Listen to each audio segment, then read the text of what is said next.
Assalamualaikum warahmatullahi wabarakatuh. Hi friends, how are you today? I hope you have a nice day ya. So let me introduce myself. My name is Ratu Alika Askadiraya. I'm from Communication Science Department from Unicom. So now I will explain about the material of sociology of communication. Cause nobody does it like you. I like the way that you move.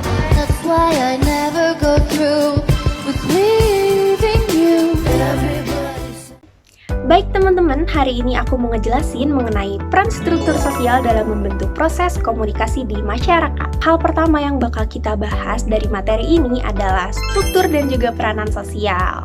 Nah, teman-teman tahu nggak sih kalau peranan sosial di masyarakat itu pasti terbentuk karena adanya struktur. Struktur masyarakat ini dibentuk oleh nilai, norma, peranan sosial, dan juga lembaga sosial yang saling berinteraksi dan juga menjadi satu kesatuan. Struktur masyarakat pun memiliki berbagai macam dinamikanya. Yang pertama, ada kelompok sosial. Kelompok sosial ini merupakan kumpulan individu yang memiliki tujuan, nilai, norma, dan juga interaksi secara teratur, baik formal maupun informal. Kalau formal, teman-teman bisa menemukan seperti keluarga, teman-teman, dan juga jika formal, teman-teman bisa melihat seperti lembaga pendidikan atau organisasi, dan lain-lain sebagainya. Selanjutnya ada lembaga sosial. Nah, lembaga sosial ini tuh merupakan struktur atau sistem yang terbentuk untuk memenuhi kebutuhan dasar masyarakat, seperti lembaga kependidikan, lembaga ekonomi, lembaga politik, dan juga lembaga agama. Biasanya ini tuh lembaga yang bersifat formal. Nah, selanjutnya teman-teman, ini menarik. Stratifikasi sosial. Stratifikasi sosial adalah proses pembentukan masyarakat melalui lapisan-lapisan yang berbeda yang disusun melalui hierarki. Yang biasanya ini tuh disusun dari mulai yang terendah sampai yang tertinggi.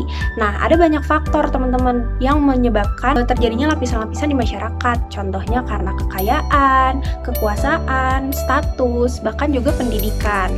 Jadi, stratifikasi sosial ini menunjukkan bahwa di dalam masyarakat terdapat lapisan-lapisan yang berbeda yang dipengaruhi faktor ekonomi, faktor pendidikan, dan juga status. Selanjutnya ada mobilitas sosial. Mobilitas sosial merupakan gerak perpindahan dari kelompok sosial yang satu ke kelompok sosial yang lainnya. Nah, mobilitas ini biasanya dapat berupa peningkatan atau bahkan mungkin penurunan dalam segi status sosial. Juga mobilitas sosial ini dapat terjadi dalam segi penghasilan yang dapat dialami oleh individu ataupun semua anggota dari kelompok sosial tersebut. Selanjutnya ada kebudayaan. Nah, teman-teman, kalau kita ngedengar soal budaya atau kebudayaan, itu merupakan ilmu yang sangat luas dan juga kompleks kan, teman-teman. Tapi kebudayaan di sini tuh mencakup sistem nilai, norma, simbol, dan juga tradisi yang dimiliki oleh suatu masyarakat. Nah, kebudayaan juga berpengaruh dan juga memainkan peran sangat penting di suatu masyarakat. Maka dari itu, di setiap struktur masyarakat terdapat perilaku sosial ataupun interaksi sosial yang berbeda-beda antar individu karena mereka memiliki latar belakang dan juga kebudayaannya yang berbeda-beda. Sekarang kita move ke materi selanjutnya, yaitu proses dan juga interaksi sosial. Proses sosial ini mencakup bagaimana cara orang berinteraksi, baik dalam asosiasi ataupun disosiatif. Proses sosial juga memiliki dua aspek, teman-teman. Yang pertama ada kontak sosial, dan juga yang kedua ada komunikasi. Yang pertama, kita bahas mengenai kontak sosial dulu nih. Nah, kontak sosial itu merupakan kemungkinan-kemungkinan terjadinya komunikasi atau pertukaran informasi di suatu interaksi, baik disengaja ataupun tidak disengaja. Nah, aku punya satu contoh video yang relevan dari kontak sosial ini, teman-teman. Boleh disimak ya.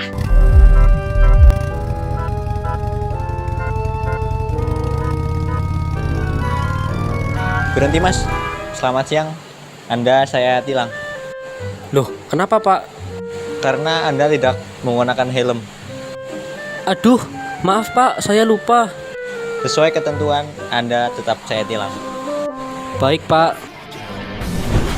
Nah, teman-teman, di situ teman-teman udah menyimak videonya kan, di mana dia sedang berkendara, tanpa sengaja dia bertemu polisi dan ditilang. Itu merupakan kontak sosial yang tidak disengaja karena terjadinya pertukaran informasi dan juga komunikasi terjadi di suatu interaksi secara tidak sengaja. Dan selanjutnya yang kedua atau yang terakhir ada komunikasi. Sekarang kita bakal bahas secara singkat apa itu komunikasi. Secara singkat, komunikasi dapat diartikan sebagai proses memaknai seseorang terhadap informasi, sikap, perilaku orang lain yang dapat berbentuk pengetahuan ataupun pembicaraan. Jadi komunikasi ini bukan sekedar hanya kita ngobrol sama orang, tapi kita juga dapat bertukar informasi dan berkomunikasi melalui pembicaraan ataupun pengetahuan yang kita dapatkan. Materi selanjutnya kita bakal ngebahas tentang proses-proses interaksi sosial. Nah, teman-teman, tadi aku udah sempat mention bahwa interaksi sosial itu ada dua, asosiatif dan juga disosiatif. Kita bakal bahas satu-satu nih. Proses yang pertama ada proses asosiatif, di mana proses asosiatif ini merupakan interaksi sosial yang saling memperkuat hubungan antara individu di suatu kelompok. Contohnya itu seperti kerjasama, saling pengertian antar individu untuk membantu kerjaan satu sama lain, dan juga akomodasi dan asimilasi. Nah, itu tadi dia proses asosiatif. Selanjutnya yang kedua ada proses disosiatif. Mungkin ini adalah kebalikan dari proses asosiatif, yang dimana proses disosiatif merupakan proses interaksi sosial yang mencoba untuk memecahkan atau memisahkan antar individu di suatu kelompok. Biasanya disosiatif ini tuh dapat terjadi karena adanya konflik ataupun perpecahan. Jadi ini tuh tidak mempererat hubungan antar individu di suatu kelompok, tapi malah memperkeruh atau memecah belah satu sama lain. Kita masuk ke materi selanjutnya, yaitu adalah proses komunikasi dalam masyarakat. Nah, proses komunikasi di dalam masyarakat itu terjadi secara langsung. Komunikasinya ini terjadi secara tatap muka antara penerima dan juga pengirim pesan tanpa adanya perantara lain. Bentuk komunikasi langsung ini tuh dapat kita jumpai sehari-hari seperti layaknya kita berkomunikasi dengan orang-orang yang ada di sekitar kita atau orang-orang yang kita jumpai, dan terjadinya pertukaran pesan, baik secara verbal maupun non-verbal, teman-teman. So guys, there was an explanation about role of social structure of the communication process in society. Hopefully the explanation can increase your knowledge. So that's it guys. See you guys next time. Wassalamualaikum warahmatullahi wabarakatuh.